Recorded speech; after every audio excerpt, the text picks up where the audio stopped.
Assalamualaikum warahmatullahi wabarakatuh. Salam sehat untuk sobat belajar dimanapun Anda berada. Saya, Sangga Juan Kejora, calon guru penggerak Angkatan 7 Kota Malang.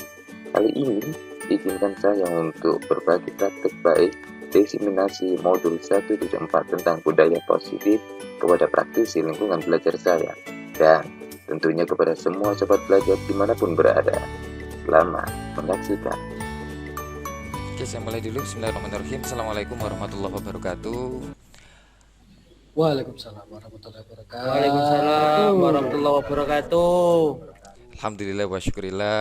Asyhadu an la ilaha illallah wahdahu la syarikalah wa asyhadu anna Muhammadan abduhu wa rasulullah nabiyya wa la rasulah ba'da. Allahumma shalli ala Muhammad wa ala ali sayyidina Muhammad amma ba'du. Eh, yang saya hormati teman-teman seperjuangan dari SMK Negeri 5 Malang. Puji syukur kita haturkan kepada Ilahi Robbi, Tuhan Yang Maha Esa, yang mana pada hari ini kita masih diberikan kesehatan walafiat ya, untuk bertemu di acara daring sharing baik ini dalam keadaan yang sehat walafiat, dan mudah-mudahan salawat serta salam selalu tercurahkan kepada junjungan kita Nabi besar Muhammad SAW, dan semoga yang ada di sini semuanya insya Allah adalah umatnya Rasulullah yang pantas mendapatkan syafaatnya nanti di yaumul akhir. Amin Allahumma amin. Oke Bapak Ibu, sebentar saya pastikan saya merecord. Oke, sudah saya record. Eh, saya akan langsung share ini ya, langsung share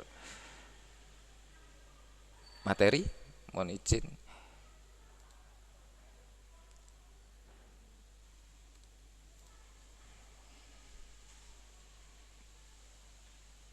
Apakah sudah terlihat Bapak Ibu? Sampun ya. Halo? Sudah ya? Sudah, Pak. Oke.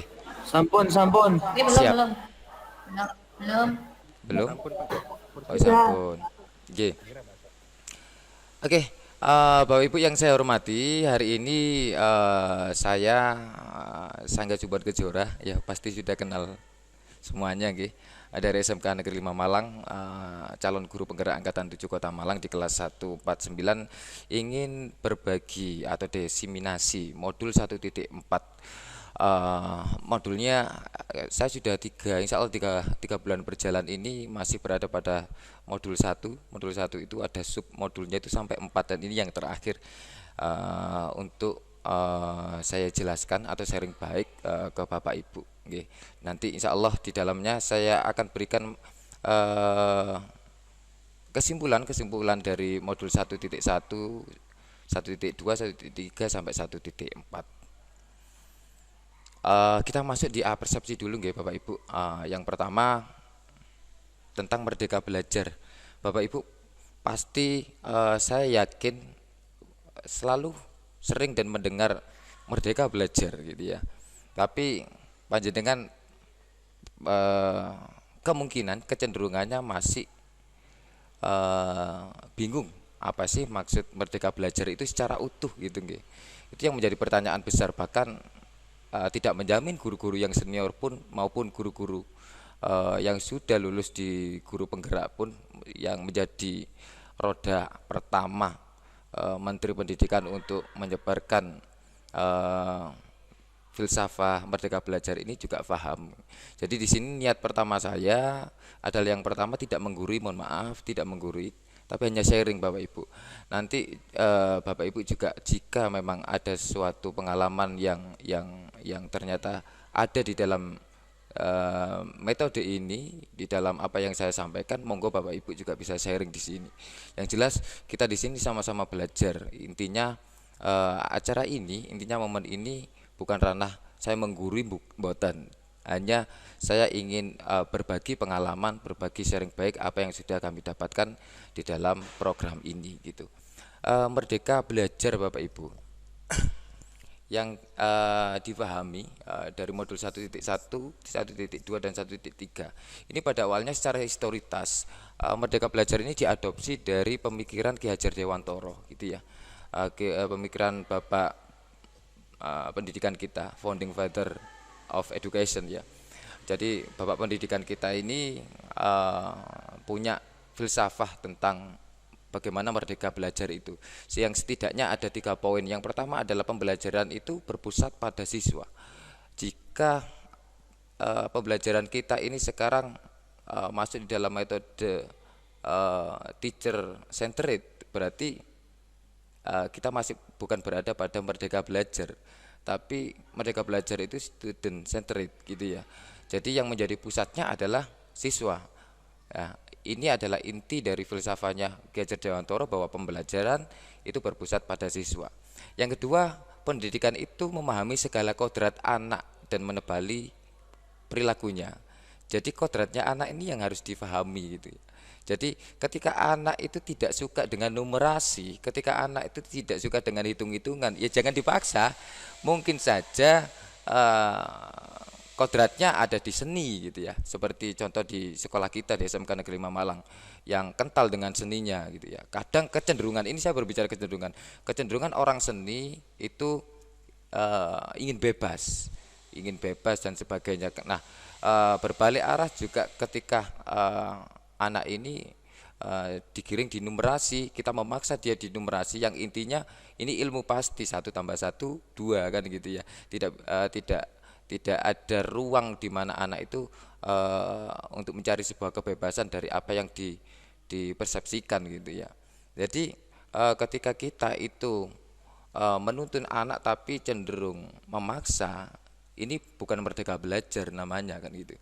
Jadi kita perlu sebenarnya kalau sekolah ini memang ingin lebih baik lagi ke depannya, kita memang perlu yang namanya asesmen diagnostik ya. Penilaian pertama dulu kepada anak bagaimana melihat dia minat bakatnya di mana ya.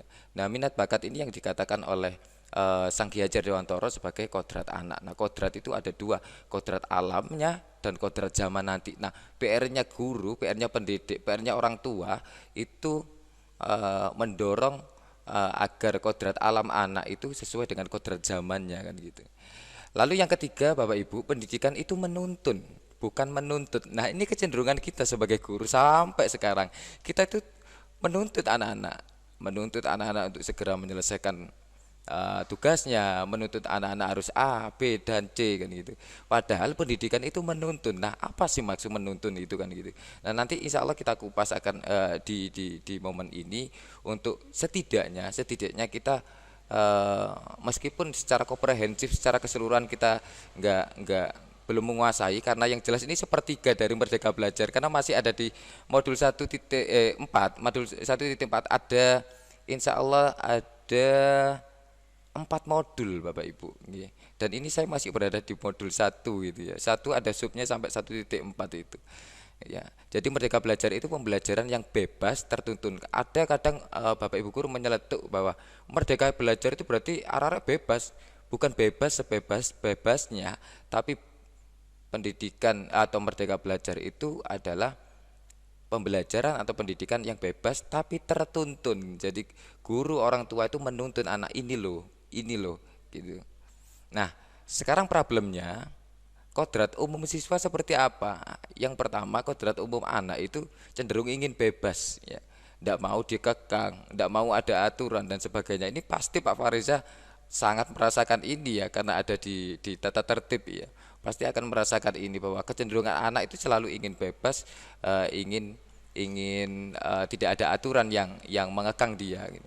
Yang kedua, cenderung benci dengan tata tertib gitu. Itu pasti itu kodrat anak, karena ya nanti ke depannya next slide itu nanti panjenengan akan tahu bahwa seorang manusia itu butuh kebutuhan dasar sebenarnya. Nah, itu dalam tatanan umum. Makanya kita nggak akan paham suatu kondisi bila mana kita tidak mempelajarinya secara utuh dan mendalam. Nah, maka solusinya apa Bapak Ibu? Solusinya adalah kebijakan pendidik atau solusi yang bisa kita pegang sebagai guru atau orang tua adalah melalui budaya positif, membudayakan sesuatu hal yang positif. Nah, apakah itu budaya positif? Headline materi yang saya bawa adalah budaya positif. Kita masuk ke dalam filosofi pendidikan menurut Ki Hajar Dewantara. Pendidikan menurut Ki Hajar Dewantara adalah menuntun segala kodrat yang ada pada anak. Ingat nggih, segala kodrat yang melekat pada anak. Pasti jenengan kalau punya anak di rumah, jenengan akan lihat, oh kecenderungan, oh ternyata anak saya itu suka mobil-mobilan, ya, atau suka bagi yang cewek, oh suka boneka-bonekaan dan sebagainya, mainan masak-masakan dan sebagainya. Mungkin saja itu adalah tanda tanda dari kodrat anak ini. Nah, PR-nya kita sebagai pendidik adalah mengantar itu untuk mengantar anak untuk mencapai kebahagiaan dan keselamatan setinggi-tingginya, baik sebagai manusia utuh maupun sebagai anggota masyarakat. Salah satunya caranya adalah melalui disiplin positif gitu. Lalu disiplin positif itu dapat terbentuk dengan adanya lingkungan yang aman dan nyaman. Maka lingkungan itu influencer yang punya powerful gitu, yang bisa bisa mengubah karakter anak gitu. Makanya kita menciptakan lingkungan itu yang positif dengan disiplin positif. Kenapa? Agar anak mampu berpikir, bertindak dan mencipta dengan bebas, dengan merdekanya dia, dengan definisi merdeka menurut dia. Jadi tidak ada yang namanya paksaan sama sekali. Tapi ingat, tertuntun kan gitu ya, menuntun. Jadi bukan guru yang membebaskan anak-anak sebebas-bebasnya. Contoh, ketika saya di dalam kelas gitu ya, anak saya berikan materi ini, tolong pelajari sendiri secara mandiri. Nah, mandiri itu harus secara mandiri, setelah itu tidak harus berhenti atau tidak boleh berhenti. Bagaimana metodenya, bagaimana caranya, kita harus memberitahu mereka. Kalau mereka kita beritahukan untuk cara mandiri saja, belajar cara mandiri saja, pasti mereka milih ngegame kan gitu. Apalagi tidak kita pantau, pasti mereka akan ngegame dan sebagainya. Nah, ini bukan merdeka belajar namanya. Tapi kalau kita masih menuntun, mengkontrol gitu ya, anak-anak, memberikan metodenya, caranya seperti apa, strateginya seperti apa, approach pendekatannya seperti apa. Anak-anak harus ini punya Pak Sangga punya link, ini yang harus dipelajari, ini yang harus dibaca, kaitkan dengan pengalamanmu, itu yang dibutuhkan gitu. Karena pada masanya nanti, puncaknya, semua kehidupan kita ini akan digantikan robot, dan yang tidak bisa adalah interaksi kualitas manusia dengan manusia yang lainnya. Nah, seperti ini yang tidak bisa digantikan. Mungkin tatapan atau pertemuan kita sudah bisa digantikan oleh Google Meet, ya. Tapi keterangan kita bisa memahami suatu teori itu tidak akan bisa hilang dari penjelasan seorang manusia dengan manusia yang lainnya. Lalu, nah sekarang ini Bapak Ibu, apa sih arti disiplin itu menurut Bapak Ibu? Coba silakan dituliskan di kolom komentar Bapak Ibu.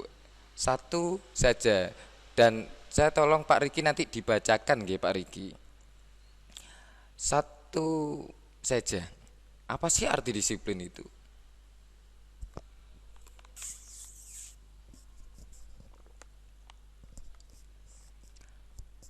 Pak Fareza mungkin bisa menulis di kolom komentar Pak Fareza. Lalu Pak Riki membacakan.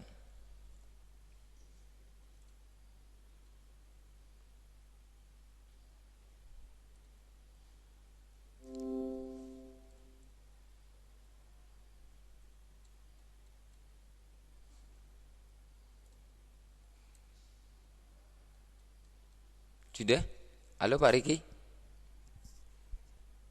Bisa dihidupkan? Maknya dihidupkan.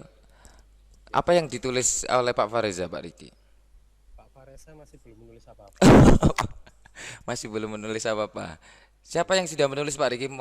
Mohon dibacakan Pak Riki. Ini Pak Deka. Oke.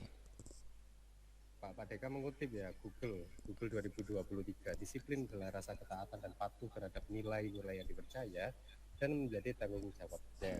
Oke. Ya. Benar atau tidak, yang pasti benar ya, karena itu sudah mengutip di Google ya. Yang jelas kita sekali lagi tujuan kita tidak meminteri, bahasa Indonesia ini meminteri itu ya. Intinya kita tidak menggurui, tapi kita sharing gitu ya. Maka arti disiplin itu kalau bisa saya jelaskan secara etimologi ya, secara bahasa itu artinya adalah pengikut, disciple gitu ya. Nah, masuk ke dalam bahasa Inggris itu disiplin ya, kepatuhan, artinya kepatuhan. Lalu secara makna kepatuhan terhadap aturan ya, secara makna ini secara terminologi ya. Itu kepatuhan terhadap aturan atau kemampuan seseorang mengendalikan diri sesuai dengan aturan dan norma yang berlaku. Ya, benar sekali ya Pak Deka nggih. Oke, next. Nah, untuk mencapai disiplin ini sesungguhnya yang paling dibutuhkan adalah sebuah proses. Ya. Kalau seorang pendidik, orang tua ingin anaknya itu disiplin gitu ya. Lalu tidak mau dengan adanya proses, loh, kok sih dibaleni? Wingi aku ngomong apa kok dibaleni? Berarti tidak paham dengan kedalaman makna disiplin, bahwa disiplin itu butuh waktu gitu nggih. Butuh waktu. Nggak mungkin sekarang Yayan sekarang nggak bawa asduk, besok masih nggak bawa asduk terus kita marah. Ndak seperti itu gitu. Bahwa disiplin ini perlu proses ya. Budaya itu dilakukan terus-menerus gitu. Nah, faktanya tidak jarang orang dewasa, ya kita sebagai orang tua, kita sebagai guru itu ingin anak itu disiplin secara instan, ya. Nah, muncullah yang namanya jalan pintas, ya, jalan pintas. Ini kalau bahasa Inggrisnya apa? Toll road gitu ya. Oh ya, bypass bisa ya. Jadi seseorang itu hanya ingin bim salah bim, pokok anak kudu manut gitu. Padahal sebenarnya manut itu butuh proses gitu. Oke. Nah, sekarang iya apa tidak kita memilih jalan pintas itu gitu ya. Dalam bukunya Jeremy Bentham ya, ini di teori Jeremy Bentham ini teori ini muncul di tahun 1800 ini. Itu mengatakan semua orang termotivasi melakukan sesuatu untuk menghindari rasa sakit dan mendapatkan imbalan. Jadi anak itu mau disiplin karena supaya dirinya aman itu, tidak dimarahi, dapat nilai, naik kelas dan sebagainya. Nah, ini kan seperti yang digambarkan di teorinya carrot and stick ini ya. Wortel itu ya. Ini pendekatannya. Jadi dia diiming-imingi kon tak kayak nilai 90, lek awakmu iso bla bla bla gitu. Ini yang terjadi gitu. Apakah ini masih relevan kan gitu? Nah, ini reward dan punishment itu ya. Jadi diiming-imingi. Kalau enggak, kalau dia si ndablek, maka punishment yang muncul, hukuman. Oh, deloken kata unggano nanti. Nah, dan sebagainya. Apakah ini masih relevan di zaman sekarang? Ya nanti jawabannya nanti muncul di dalam kehidupan Bapak Ibu sendiri gitu ya. Nah, sekarang kita bahas reward dulu, hadiah. Pernahkah Bapak Ibu ke muridnya ya itu jenengan menggunakan teori model reward ya, memberikan bintang ya, atau permen? Biasanya kalau anak SMK itu permen. Ayo, kalau ada yang maju menampilkan puisinya, maka ibu akan berikan permen ya, selalu itu ya. Itu kan reward, itu hadiah kan gitu ya. Nah, ini di dalam penelitian ya, ini tidak baik ternyata Bapak Ibu ya. Kenapa? Karena pengaruhnya hanya jangka pendek dan dia akan termotivasi terus. Nah, ini yang akhirnya memunculkan seseorang itu akhirnya hitung-hitungan ya. Seseorang itu akhirnya gila dengan hadiah, gila dengan reward ya. Aku lek kan duwe gak budal gitu ya. Ini tadi saya contohkan kan gitu ya. Lupa saya. Ada pengalamannya temen gitu. Yang pokoknya kalau nggak ada uang saya nggak akan berangkat gitu. Nah, itu imbas dari pendidikan yang salah, yang waktu itu mungkin guru atau orang tuanya memberikan sedikit-sedikit memberikan hadiah. Oh, nanti kalau sekolah nggak nangis, hari Sabtu saya ajak ke MOG. Itu saya Bapak Ibu ya. Saya harus mengakui ya. Itu saya ke anak saya seperti itu ya. Jadi sebenarnya itu ya juga salah, itu salah gitu. Tapi Ya sekali lagi di sini makanya tadi saya nggak menggurui karena saya masih mengerjakan sesuatu yang salah gitu ya, sesuatu yang salah. Lalu yang kedua mengurangi ketepatan atau salah tujuan. Jadi goalnya itu tidak pada perbaikan dirinya, tapi untuk mencari mencari sesuatu hal gitu. Ini juga bukan yang dinamakan pendidikan gitu ya, bukan mendidik gitu ya. Lalu yang ketiga hadiah itu memiliki potensi demotivasi, faktor labeling gitu.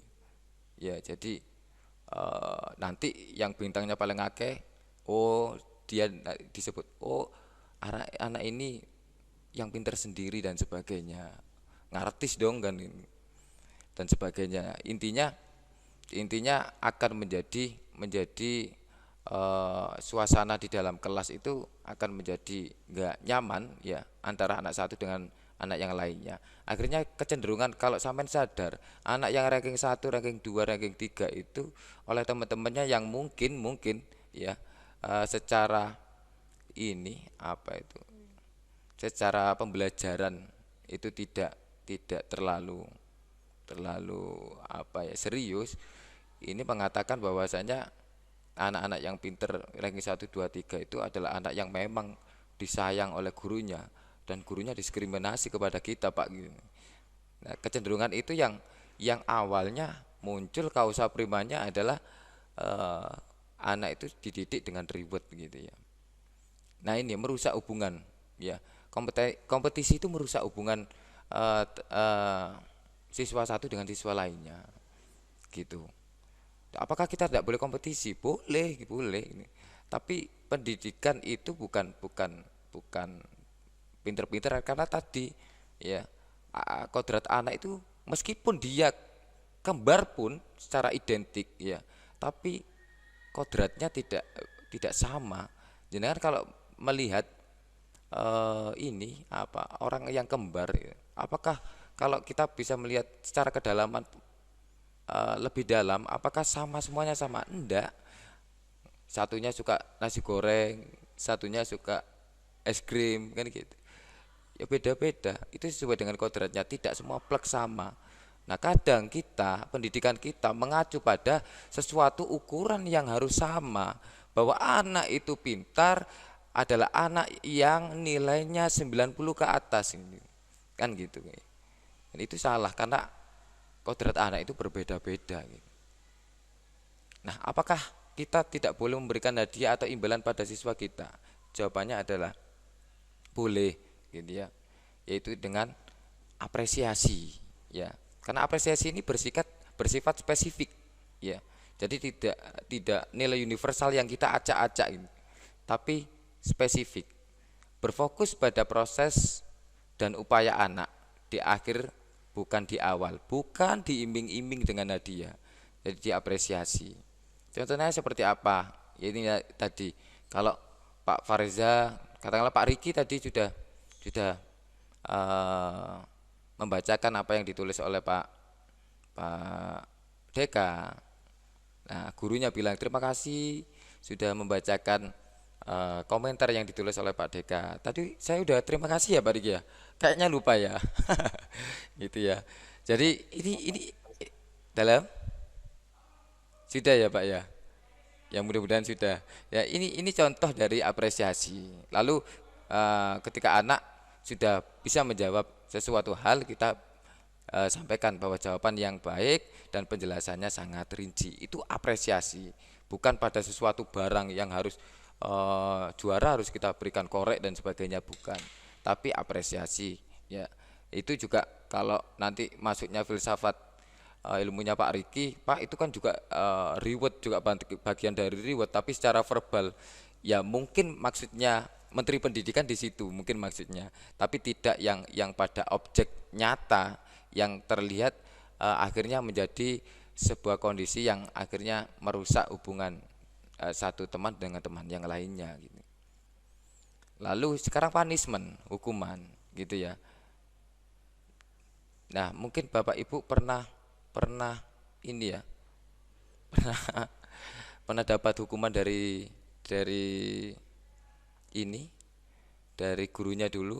Mungkin pernah ingat ya, kita yang kalau SD dulu kita yang dicewir lah, ya, diselentik lah. Bahkan saya itu pernah sampai penggaris kayu itu patah gitu ya. Patah di punggung saya itu. Itu sampai seperti itu. Saking disiplinnya anak gini, saking manute wong gitu. Dan itu Bapak Ibu pasti merasakan itu kan gitu. Apa dampaknya gitu ya? Yang pertama rasa sakit itu akan kita alami secara fisik maupun ini ahlinya Pak Deka ya, psikologi dalam waktu yang lama gitu nggih. Yang kedua menyembunyikan kesalahan dan anak berbohong itu yaitu tadi anak yang berbohong itu karena takut kebiasaan orang tuanya itu selalu memberikan punishment hukuman. Nah, wedi dihukum akhirnya dia memilih berbohong. Yang ketiga membangun konsep diri yang negatif nggih. Ini jadi reward nggak boleh apalagi hukuman gitu. Lalu yang ketiga membenci, akhirnya membenci kedisiplinan. Lalu apakah kita tidak boleh memberikan hukuman gitu ya? Nah boleh, tapi sifatnya konsekuensi. Nah apa itu konsekuensi? Korelasinya sebab dan akibat. Biasanya diberikan berdasarkan suatu data yang umumnya dapat diukur. Misalnya setelah 3 kali tugasnya tidak diselesaikan, maka hal yang harus dilakukan seperti apa nak kan gitu nggih. Contoh menggantikan kertas tugas temannya yang telah dicoret-coret. Fareza kenapa kok sudah mencoret-coret bukunya Yayan ini. Maka digantikan itu. Yang kedua membersihkan tumpahan air di meja tulis karena tersenggol pada saat belajar. Nah, ini motivasi perilaku manusia itu ternyata ada dua. Yang pertama adalah eksternal, yang kedua adalah internal. Nah, eksternal itu apa? Ini yang dikutip dari Gosen ya, di tahun 2004, teori motivasi perilaku manusia. Ada dua. Nah, faktor eksternal jika dorongan dari luar sudah tidak ada perilaku yang diharapkan tidak muncul lagi. Ini reward dan punishment tadi ya. Yang pertama mendapat penghargaan dan imbalan, yang kedua menghindari rasa sakit dan hukuman ya. Ini faktor eksternal. Jadi motivasinya itu muncul karena faktor eksternal. Saya sholat karena saya takut dosa. Saya sholat karena saya takut dimarahi Pak Sangga. Saya sholat karena takut dimarahi Pak Fareza. Ini faktor eksternal. Nah yang diharapkan adalah faktor internal yang berasal dari dalam diri anak itu sendiri. Namanya disiplin positif. Jadi bentuk menghargai dirinya sendiri. Contohnya apa? Saya melakukan sholat, saya melaksanakan sholat karena kebutuhan saya terhadap Tuhan saya. Karena ranah itulah adalah ranah di mana saya bisa curhat dengan Tuhan saya. Yang kedua, saya sholat karena ingin dicintai oleh Tuhan saya. Jadi ono Pak Sangga, ono Pak Fareza, gano Pak Sangga, gano Pak Fareza, ya terserah, gitu. Ya whatever, gitu. Terserah, nggak masuk dalam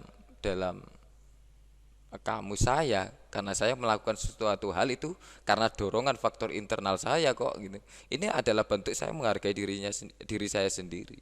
Itu yang dinamakan disiplin positif. Nah, disiplin positif ada salah dan benar, Bapak Ibu. Yang salah membiarkan anak bertindak semaunya. Jadi ini tadi, merdeka belajar itu bukan bebas sebebas-bebasnya, bukan. Yang kedua memberikan hukuman dengan kegiatan positif, ini juga salah. Tetap bentuk hukuman ini tidak boleh. Yang benar adalah yang pertama memahami sebab akibat dari tindakan. Fareza, yang saya sebut Fareza terus ya, Pak Deka lah. Pak Deka, kenapa kok sampean habis mukul orang itu? Coba sekarang kalau sampean dipukul seperti apa? Coba, saya merasakan sampean pukul sendiri kepala sampean. Loro enggak kan gitu. Nah, ini hukum sebab akibat. Kita merangsang anak-anak untuk memahami bahwa oh dijewit ku loro loh. Maka no ojo jewit kan gitu. Yang kedua, membantu anak mengembangkan keterampilan hidup dan keterampilan sosial. Dia akan berkembang dengan kehidupannya, dia akan mandiri. Dan yang ketiga bertujuan untuk jangka panjang. Jadi future-nya itu benar-benar long future gitu. Oke, memulai disiplin positif. Ini waktunya sudah 36. Yang pertama di dalam kelas Bapak Ibu, kalau konteksnya lembaga pendidikan, kita akan membuat kesepakatan atau keyakinan kelas menurut anak-anak gitu ya. Anak-anak mau seperti apa sih? Ini contohnya di kelas 11 TB2 ya saya. Ini bentuknya, oke. Itu sampai saya foto, saya tempel di papan tulis yang awalnya anak-anak menulis itu pribadi sendiri keinginannya apa gitu. Nah, kesepakatan kelas ini bersifat universal dan berbentuk positif, pasti positif Bapak Ibu. Yang kedua dibuat bersama dengan anak-anak pasti itu. Nah, perbedaannya dengan peraturan kelas. Jadi yang apa itu diharapkan oleh pemerintah melalui Merdeka Belajarnya adalah kesepakatan kelas, bukan peraturan kelas. Nah, peraturan kelas ini sifatnya rinci dan pasti dibuat oleh Bapak Ibu guru kan pasti ya. Nah, peraturan rumah pun juga sama, pasti juga dibuat oleh ayah dan ibunya. Tapi apakah pernah kita mendengar maunya anak-anak itu seperti apa sih? Gini. Makanya itu kan pembelajaran yang berpusat pada siswa atau pada anak. Nah, ini peraturan kelas perbedaannya ya. Jadi peraturan kelas itu dilarang. Contohnya ini dilarang membuang sampah sembarangan. Nah, di kesepakatan kelas kita mencoba untuk yang bahasa ini Pak Riki yang ahli ya. Dari bahasa negatif diambil ke yang positif ya. Menghindari kata tidak boleh gitu ya. Nah, ini sudah merebak ini. Jadi pendidikan di anak-anak itu kan kita sudah bilang nggak boleh loh ya. Kata nggak boleh ini dirubah menjadi sesuatu yang positif. Contohnya dilarang membuang sampah sembarangan gitu ya. Nah, anak itu kadang cenderung ingin melakukan karena yang tertulis itu membuang sampah wis. Karena yang dia baca adalah membuang sampah sembarangan, dilarang membuang sampah sembarangan gitu kan. Nah, kita rubah menjadi menjaga kebersihan kelas. Yang kedua, tidak boleh melakukan bullying ke teman-temannya. Malah dibully. Itu yang sering terjadi. Nah, kita rubah menjadi menghormati semua orang. Yang ketiga, tidak boleh telat dalam mengumpulkan tugas. Yo malah telat itu. Bapak Reza sering ngomong, ojo telatan rek. Yo malah telat pasti, gitu ya. Ini karena ya kecenderungan anak seperti apa? Anak itu ya seperti itu gitu loh. Nah, yang ketiga, mengerjakan segala pekerjaan yang telah ditugaskan dengan tepat waktu. Maka secara intrinsik, secara dia membaca itu, secara kedalaman kesadarannya, dia insya Allah pelan-pelan berproses pasti akan merubah perilakunya dari instruksi yang secara tertulis maupun verbal dari pendidiknya. Nah, cara membuat kesepakatan kelas di dalam kelas Bapak Ibu atau di rumah, melibatkan anak dan mendengarkan suara mereka apapun itu, everything ya, apapun itu harus kita dengarkan. Buat kesepakatan yang sederhana dan jelas. Bahasanya tadi dirubah menjadi hal yang positif, menggunakan kalimat positif, dan pastikan kesepakatan yang terbentuk sesuai dengan nilai-nilai yang diyakini. Sebentar Bapak Ibu, saya memastikan memastikan record saya masih berjalan. Oke, berikutnya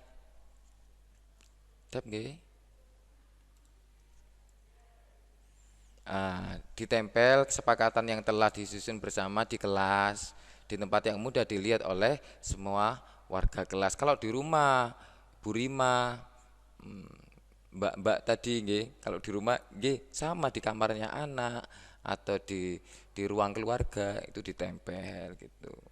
Saya harus sholat tepat waktu karena saya ingin dicintai Allah, itu ditulis gitu. Nah, ini contohnya saya membuat kesepakatan di dalam kelas.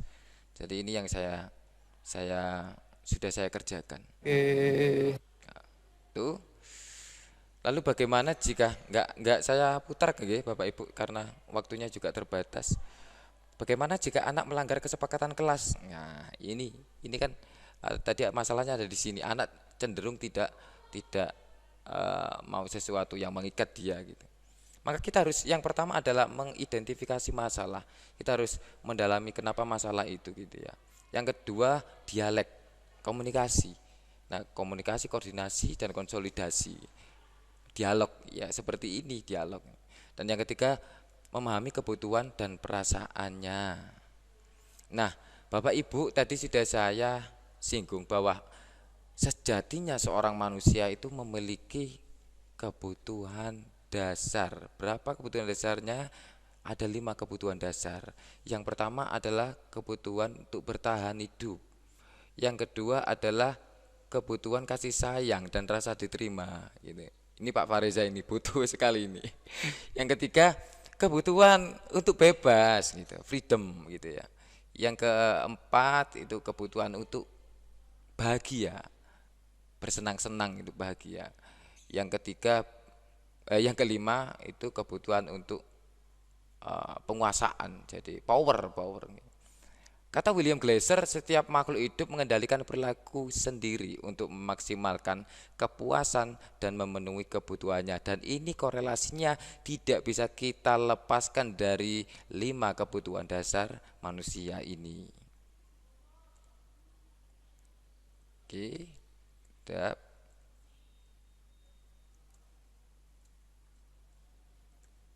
Ini kok tidak bisa di next nih. Oke, nah contoh 5 kebutuhan dasar manusia. Yang pertama, ini untuk bertahan hidup anak-anak ini, yang saya objeknya adalah anak-anak. Anak selalu bolak-balik menanyakan kapan jam istirahat dan memegang perutnya. Ini kebutuhan dasar untuk bertahan hidup karena lapar, Bapak Ibu. Yang kedua, kebutuhan dasar anak kasih sayang dan rasa diterima. Mereka ingin dipeluk, disayang, dipegang tangannya dan dipegang kepalanya. Ini kebutuhan dasar kasih sayang dan rasa diterima. Ya Pak Fareza ya. Ini yang ketiga penguasaan ya. Anak selalu ingin tampil di depan temannya dan selalu ingin didengarkan. Yang keempat kebebasan. Saat kita memberikan instruksi, anak melakukan dengan caranya sendiri, tidak mengikuti instruksi yang diberikan gitu ya. Dia ingin observasi atau dia ingin memodifikasi atau apa, terserah gitu. Karena dia ingin bebas gitu. Dan yang terakhir kebutuhan dasar kesenangan. Belum waktunya istirahat, tapi anak mencoba untuk keluar kelas gitu ya. Ini ternyata ada kebutuhan dasar anak untuk, atau mungkin anak-anak sepak bola ya. Tidak jamnya olahraga anak-anak sepak bola. Itu ternyata kalau kita pahami sebagai konteks yang positif, ternyata manusia atau anak tadi itu butuh kesenangan. Mungkin saja di rumah jarang seneng, akhirnya butuh kesenangan. Oke, kita next. Bagaimana jika anak melanggar kesepakatan kelas tadi? Yang terakhir ini adalah yang pertama identifikasi masalah ya. Yang kedua memahami kebutuhan dan perasaannya dari 5 dasar kebutuhan manusia tadi. Yang ketiga problem solving Bapak Ibu, mengajak memecahkan masalah bersama. Apa sih yang harusnya dilakukan? Kalau sampean sudah melukai temannya, kalau sampean jewet koncone, terus sampean tahu bahwa jewet itu loro, apa yang harusnya sampean lakukan? Nah, anak ya saya minta maaf dan sebagainya. Nah, itu cara untuk menyelesaikan masalah. Yang ketiga, posisi kontrol kita sebagai orang tua ataupun guru itu kontrolnya adalah manajer. Nah, posisi kontrol manajer itu seperti apa? Nah, kita mengenal posisi controlling gitu ya. Yang pertama adalah penghukum. Nah, penghukum ini Bapak Ibu, nadanya dengan suara tinggi, bahasa tubuh, mata melotot dan jari menunjuk-nunjuk, menghardik mengata-ngatain gitu ya. Yang kedua kemungkinan anak marah dan memendam atau bersifat agresif ya. Jadi penghukum ini posisi kontrol, kalau seorang guru atau orang tua menjadi penghukum pasti seperti ini. Marah po dan sebagainya. Ya, pasti Bapak Ibu atau ibu-ibu ini pasti sudah fase ya seperti apa gitu ya. Yang kedua pembuat merasa bersalah gitu ya. Membuat orang lain merasa tidak nyaman, bersalah atau rendah diri gitu. Nah, impactnya adalah anak akan merasa menjadi orang yang gagal dan tidak sanggup membahagiakan orang lain. Wis kan? Gitu. Di baleni maneh.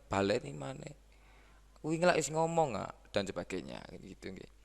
Nah, ini posisi pembuat merasa bersalah. Lalu posisi teman nggih. tidak menyakiti anak.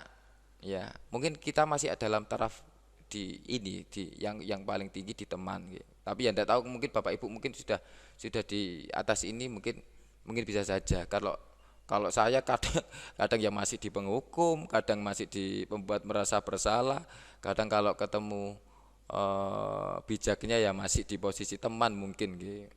Yang kedua, yang impactnya ke anak-anak tergantung pada guru tersebut ya. Bila ada masalah dia merasa bisa mengendalikan guru tersebut untuk membantunya, tidak berlaku dengan guru yang lain. Jadi kayak kemarin kejadian anak saya meninggalkan kelas itu, nah itu kalau curhat ke Pak Deka sebagai BK-nya, Pak Deka seperti sahabatnya.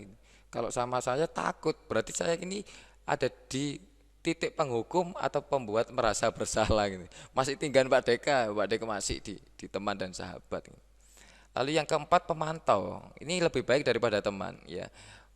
Pada saat kita mengawasi, kita bertanggung jawab atas perilaku orang-orang yang kita awasi. Jadi tetap memberikan ruang ada anak itu diberikan ruang bebas untuk mencari solusinya seperti apa gitu. Nah, impactnya ke murid memahami konsekuensi yang harus dijalankan karena dia telah melanggar salah satu peraturan di sekolah. Ini faktor, tapi masih faktor ekstrinsik ya. Nah, ini manajer tadi. Nah, manajer tadi contohnya guru berbuat sesuatu bersama dengan anak, mempertanggungjawabkan perilakunya, dan anak menemukan solusi atas permasalahannya sendiri. Nah, dengan cara apa kita bisa menjadi kita bisa menjadi posisi control manager dengan segitiga restitusi. Apa itu segitiga restitusi? Bentar. Nah, Gosen, ini teorinya Gosen sekali lagi ya. Apa itu segitiga restitusi? Segitiga restitusi adalah proses menciptakan kondisi bagi anak untuk memperbaiki kesalahan mereka sehingga mereka bisa kembali pada kelompok mereka dengan karakter yang lebih kuat. Ini adalah segitiga Bapak Ibu, segitiga restitusi namanya. Nah, Bapak Ibu tidak boleh mengambil ini secara acak.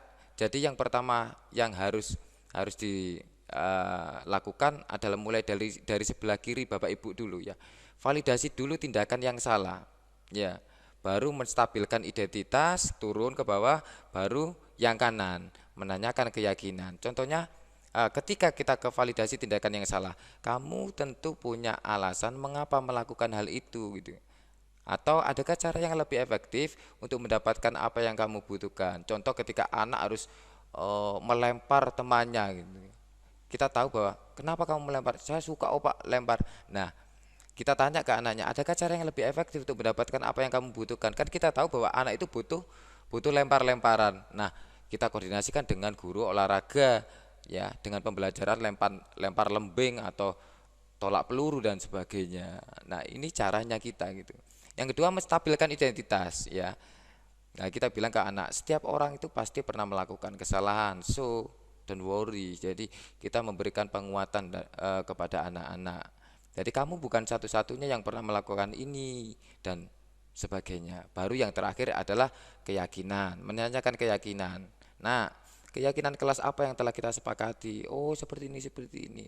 Nah, kamu ingin jadi orang yang seperti apa? Nah, kalau kesepakatan kelas itu sudah kamu bangun untuk menjadi seorang yang positif atau seorang yang baik, maka kembali lagi, kamu ingin jadi yang baik atau menjadi yang buruk menurut kamu. Nah, anak pasti dengan kesadarannya ketika orang itu berbicara masalah hati ke hati, pasti dia akan menjawab ya jadi ingin yang baik gitu ya. Contoh kasusnya gitu ya, ketika kita identifikasi masalah apa yang terjadi, anak melempar benda di kelas dan terkena kepala temannya. Melempar benda menurut dia adalah sesuatu yang seru katanya. Seru Pak, enak Pak, tak bewalang Pak, boncur Pak. Nah, itu katanya seru gitu ya. Ini biasanya terjadi di anak SD ini. Bapak Ibu jangan khawatir loh. Anak SMK enggak gitu Pak. Ya, yang kita ya pemerintah fokus ke anak SD dulu. Nah, ketika golden age pendidikan anak ini di umur SD ini sudah kuat disiplin positifnya, SMP, SMA, SMK maupun perkuliahan tinggal menikmati hasil panen. Ini yang paling susah ini guru-guru SD. Makanya Bapak Ibu yang di SMK 5 berdoa saja kalau pengen pekerjaannya lebih berat, monggo berdoa untuk bisa dipindahkan di SD ya gitu ya. Yang kedua, memahami kebutuhan dasarnya apa. Ternyata anak sedang memenuhi kebutuhan kesenangan dalam dirinya gitu. Saya butuh melempar Pak, saya butuh melempar Pak. Waduh, susah ya. Yang ketiga, memecahkan masalah bersama, diskusi dengan anak ya, menanyakan solusi yang dapat dilakukan gitu ya. Apakah sampean mau ngikuti eskul apa Pak? Oh, eskul tolak peluru. Kalau iya, nanti saya tanyakan ke Pak Riki sebagai penanggung jawab eskul. Pak Riki, gawe eskul tolak peluru Pak Riki. Enggak Pak. Kenapa Pak Riki? Karena saya sering ditolak cintanya, saya akan buat eskul tolak cinta katanya. Gitu ya. Lalu yang terakhir, posisi kontrol gitu ya. Posisi kontrol menggunakan posisi kontrol manager, yaitu dengan pendekatan tadi restitusi. Gitu Bapak Ibu. Nah, tadi ini stabilkan identitas ya. Bapak juga pernah melakukan kesalahan seperti yang kamu lakukan. Yang kedua, validasi tindakan salah, menyenangkan ya, main lempar-lemparan itu gitu ya. Tadi mengenai kepala siapa gitu kan ya. Yang terakhir, apakah kamu ingat kesepakatan yang telah kita buat gitu ya. Apakah main lempar-lempar itu aman nak gitu ya. Dan bagaimana kamu memperbaiki kesalahan ini itu yang harus ditanyakan, dan itu muncul di dunia intrinsiknya anak. Jadi bukan karena eksternal tapi karena internal. Bapak Ibu bisa melihat YouTube saya ya, ketik saja Sangga Cumbuan Kejora gitu ya. Nanti akan muncul sesuatu yang sudah saya lakukan di program ini gitu. Itu aja Bapak Ibu. Terima kasih sudah meluangkan waktunya untuk saya bisa dapat bermanfaat bagi Bapak Ibu untuk sharing baik kali ini. Ada kurang lebih 5 menit, mungkin satu pertanyaan saja nggih, atau ya maksimal 2 lah gitu. Mungkin bisa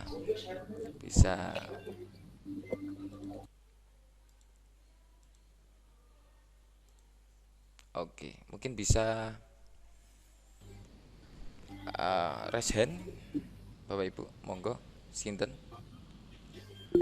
Pak Deka.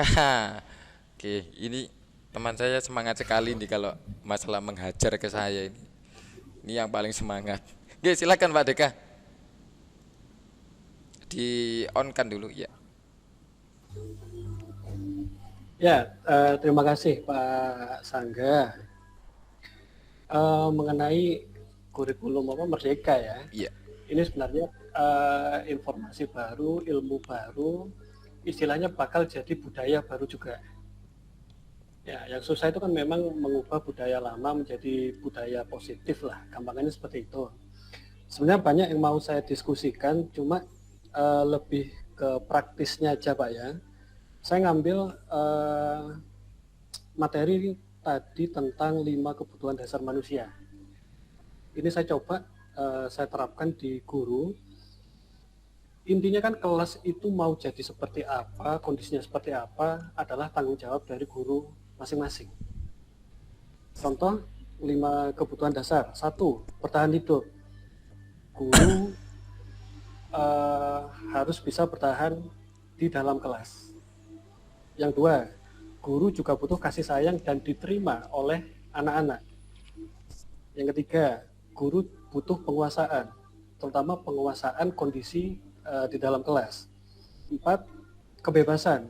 Guru butuh kebebasan dalam memberikan eksplorasi di dalam kelas. Yang 5, kesenangan. Ini yang paling penting. Guru itu senang ketika masuk di dalam kelas. Bukan belum masuk kelasnya sudah sambat, aduh mlebu arek kelas keramik mana. Nah, ini yang paling sering saya dengar di ruang guru seperti itu.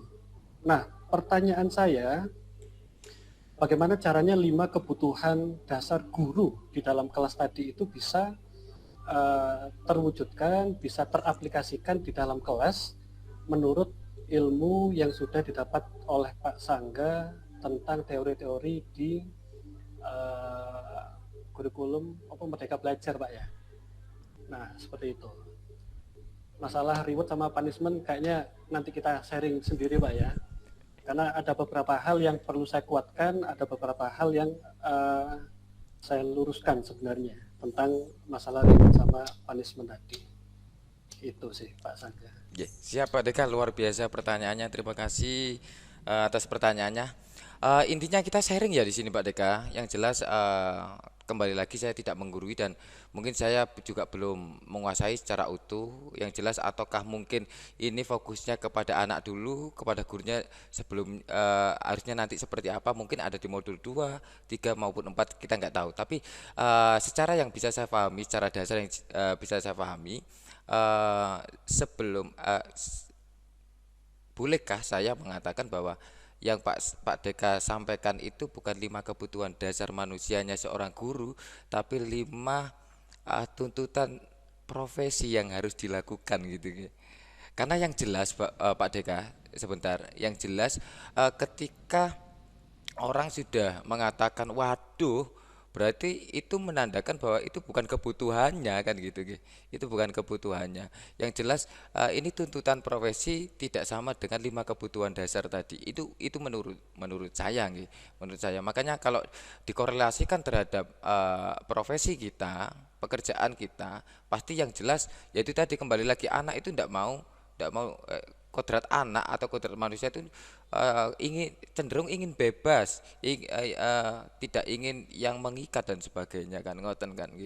Nah itu kalau dikaitkan dengan guru tersebut yang harusnya bertahan di dalam kelas dan sebagainya, menurut saya pribadi itu akhirnya tidak cocok gitu, tidak sesuai karena yang jelas itu juga belum melihat histori seorang guru itu.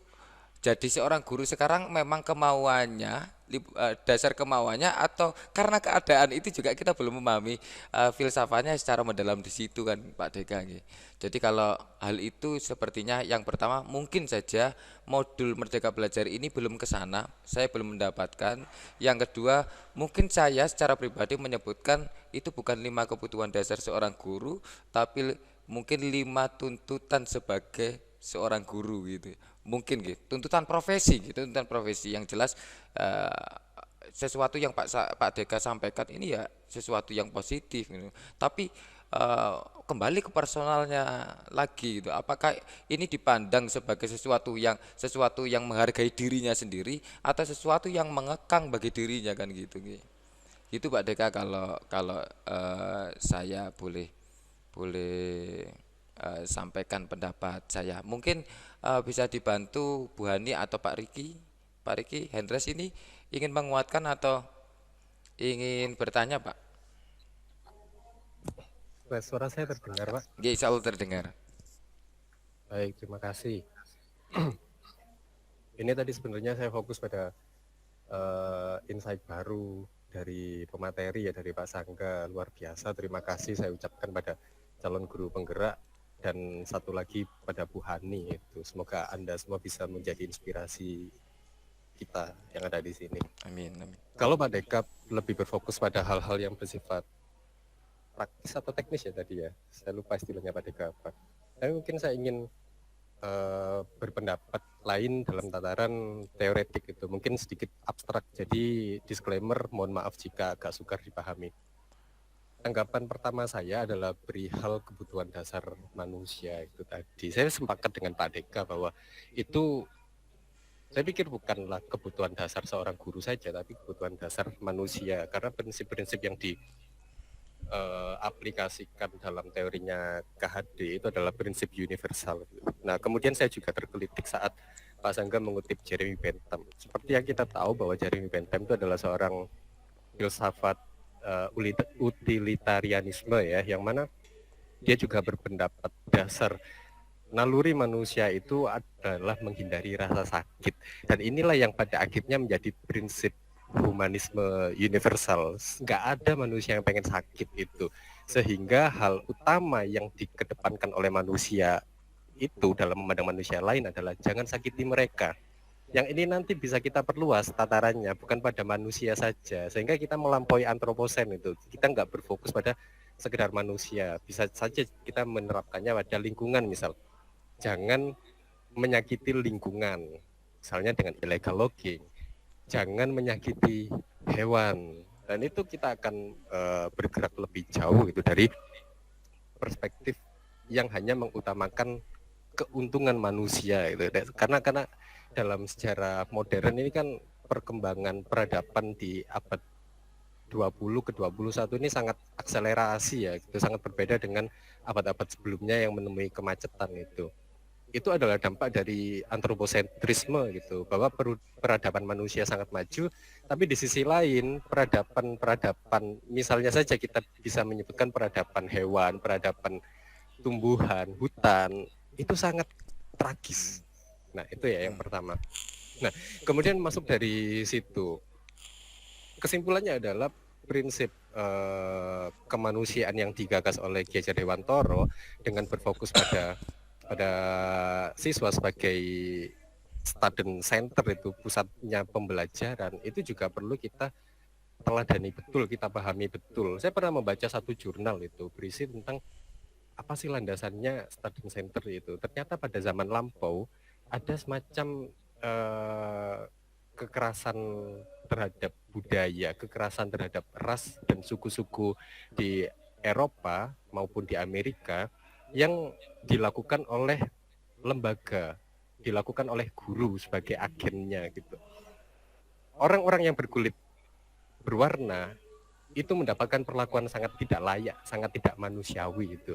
Dan mungkin kalau kita melirik sejarah kolonialisme yang dialami oleh Indonesia juga ada hal yang sama di situ.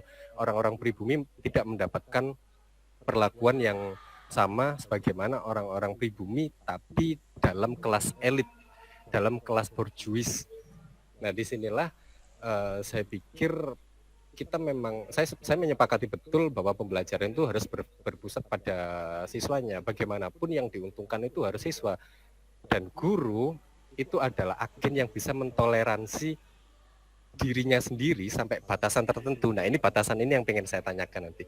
Sampai batasan tertentu sehingga siswa, peserta didik itu bisa mendapatkan hasil maksimal dalam pembelajarannya. Contohnya nih misalnya, kalau siswanya belum makan, sudah semestinya seorang guru itu menunda makannya. Tapi di dalam kenyataan, dalam hal praktis, itu yang sangat ironis. Guru-guru disediakan terlebih dahulu, baru kemudian siswa. Bukankah itu sudah menjadi kekeliruan dalam memahami prinsip student center gitu? Itu yang kedua ya. Dan lantas yang ketiga, ini mungkin sebagai pamungkas juga, bahwa ada paradoks juga dalam sistem pendidikan kita. Ketika menyepakati yang namanya siswa itu harus dituntun, bukan dituntut. Dengan kata lain, seperti yang disampaikan pemateri tadi, janganlah kita memaksa siswa untuk membuat dirinya menjadi melakukan pekerjaan-pekerjaan yang tidak dia sukai. Mari kita tuntun saja dia sebagaimana jati dirinya gitu, dengan istilah-istilah yang lebih keren ya, jati dirinya. Kita dari jati diri itu kemudian ditumbuhkan sedemikian rupa sehingga siswa menjadi seorang produk pendidikan yang positif di future, di masa yang akan datang. Akan tetapi ironis sekali ketika lembaga sistem pendidikan juga mengharuskan setiap siswa wajib tuntas pelajaran tanpa ada satupun yang kurang. Nah, itu kan juga menjadi satu hal yang cukup paradoks jika dipahami dari perspektif yang baru saja kita dapatkan oleh pemateri itu. Di satu sisi jangan dipaksa siswa untuk bisa, ya kan merekanya nggak suka itu. Tapi di sisi lain mereka harus lulus juga. Nah, oleh sebab itu yang mengalah ini harus siapa? Apakah siswanya harus mengalah kodrat dirinya sehingga dia bisa mencapai level minimal, ataukah guru yang harus mengalah dengan memberikan keleluasaan penilaian? Itu saya pikir 3 tanggapan yang bisa saya berikan pada pemateri.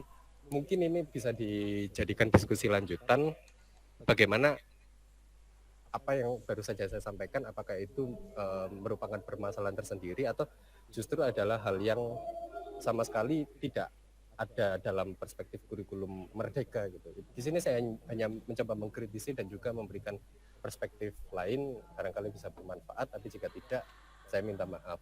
Sekian, terima kasih, saya kembalikan kepada moderator pemateri. Terima kasih Pak Riki atas penguatan dan pertanyaannya juga. Saya ke Pak Deka dulu. Apakah Pak Deka sudah puas dengan jawabannya Pak Deka? Jawabannya saya tidak bisa menjawab Pak Deka karena ya itu tadi mungkin karena kita belum pada fase itu. Tapi kalau mungkin Bu Ani, halo Bu Ani. Bu Ani apakah bisa sharing juga? Halo, Apakah bisa menjawab ya, pertanyaan Pak Deka Bu Ani? terdengar suara saya Pak? Terdengar. Oh iya, sebelumnya terima kasih Pak Sangga dan teman-teman hebat. Akhirnya di momen Pak Sangga ini kita menemukan komunitas praktisi ya Pak Sangga, yang kemungkinan akan terus kita ajak bekerja sama untuk melakukan perubahan di sekolah kita lebih baik. Dan mohon maaf juga kalau tadi agak terputus-putus sinyalnya. Yang saya dengar dari pertanyaannya Pak Deka dan juga dari materi Pak Sangga tadi sempat menyinggung tentang 5 kebutuhan manusia. Apa saja tadi Pak? Kebutuhan manusia itu akan kesenangan, kekuasaan, Bertahan hidup, terus bertahan hidup, kekuasaan, sama ingin diakui atau kasih sayang. oh ya kasih sayang. Kalau tidak salah tangkap tadi Pak Deka, pertanyaannya adalah apakah guru juga termasuk itu ya, karena sering melihat fakta di lapangan, mau masuk kelas itu merasa kebebasannya terjajah gitu ya. Menurut saya yang harus dilakukan adalah perubahan mindset, meskipun hal itu mudah. Bagi saya, kalau dari perspektif Pak Sangga tadi adalah kita kepada siswa, bahwa kita harus memahami siswa bahwa mereka itu punya hak akan 5 kebutuhan itu, tapi kita pun sebetulnya adalah seorang pembelajar.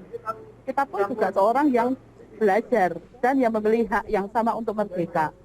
Oleh karena itu, apa yang bisa kita lakukan? Pertama, tanggung jawabnya pemerintah ada. Bagaimana membuat kurikulum dan suasana pembelajaran, dan tugas kita membuat budaya yang menyenangkan di sekolah. Yang harus kita lakukan pada diri kita sendiri adalah merubah mindset kita. Bagaimana kita yang menganggap awalnya mengajar adalah sebuah beban, meskipun. Terima kasih telah menonton. Saya Sangga Super Kejora. Salam Merdeka Belajar, bergerak, dan menggerakkan.